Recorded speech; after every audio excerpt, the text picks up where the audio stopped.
दोस्तों, अक्सर पाया गया है कि लोग नागा साधुओं का उनके वेशभूषा को लेकर मजाक उड़ाते हैं। लेकिन क्या आप जानते हैं कि एक नागा साधु बनने के लिए कड़ी तपस्या करनी पड़ती है? तो आखिर कौन है नागा साधु और नागा साधु बनने के लिए किन परीक्षाओं से गुजरना पड़ता है, आइए इस वीडियो में जानते हैं। नागा साधुओं का इतिहास बहुत पुराना है।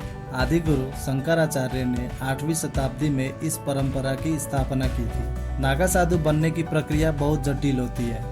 भारत में कुल 13 ऐसे अखाड़े हैं जहां सन्यासियों को नागा साधु बनाया जाता है। यह लोग हिमालय के 0 से भी नीचे तापमान में रह लेते हैं। जो सन्यासी नागा साधु बनना चाहता है उसे अखाड़े में भर्ती होना पड़ता है, जहां उसका ब्रह्मचर्य की परीक्षा ली जाती है, जिसमें 6 महीने से 12 साल भी लग सकते हैं। अंत में जब अखाड़े के गुरु को लगता है कि वो व्यक्ति दीक्षा लेने लायक हो गया है, तब उस व्यक्ति को अगली प्रक्रिया में ले जाया जाता है। नागा साधु बनते समय साधु को अखाड़े के ध्वज के नीचे 24 घंटे तक नंगा खड़ा रहना पड़ता है। इसके बाद अखाड़े के एक वरिष्ठ साधु आकर लिंग का एक विशेष नस को खींचकर उस साधु को नपुंसक बना देते हैं और इसके बाद वो नागा दिगंबर साधु बन जाता है। ऐसा नहीं है कि सिर्फ पुरुष नागा साधु होते हैं, बल्कि महिलाएं भी होती है और ज्यादातर विदेशी महिला होती है। नागा साधु बनने के लिए कई त्याग करने पड़ते हैं। सबसे पहले अपने बाल कटवाने पड़ते हैं और फिर गंगा में 108 बार डुबकी लगाना होता है और उसके 5 गुरु बनाए जाते हैं। बात यहीं पर खत्म नहीं होती, बल्कि इसके बाद खुद को अपने परिवार और समाज के लिए मृत मानकर अपने हाथों से खुद का श्राद्ध भी करना पड़ता है। ये पिंडदान अखाड़े के ही पुरोहित द्वारा कराया जाता है। फिर दीक्षा के लायक हो जाने के बाद ही साधुओं को एक गुरु मंत्र दिया जाता है और उस साधु की भविष्य में की जाने वाली सारी तपस्या इसी गुरु मंत्र के आधार पे होता है। नागा साधु बनने के बाद कपड़ों का त्याग करना पड़ता है और अगर कपड़े पहनने ही हैं तो गेरुए रंग का सिर्फ एक कपड़ा डाला जा सकता है। मगर महिला नागा साधु को नग्न रहने की अनुमति नहीं है। महिला नागा साधु को भगवा रंग का वस्त्र धारण करना होता है।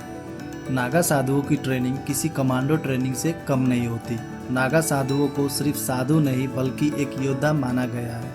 अक्सर देखेंगे तो नागा साधु अपने साथ तलवार, फरसा या त्रिशूल लेकर चलते हैं और नागा साधु जीवन भर जमीन पर सोते हैं। नागा साधु गजब के लड़ाके होते हैं। हमारे इतिहास में कई जगह वर्णन है कि जब कोई विदेशी आक्रमणकारी आक्रमण करता था तो राजा नागा साधुओं का सहयोग लेते थे।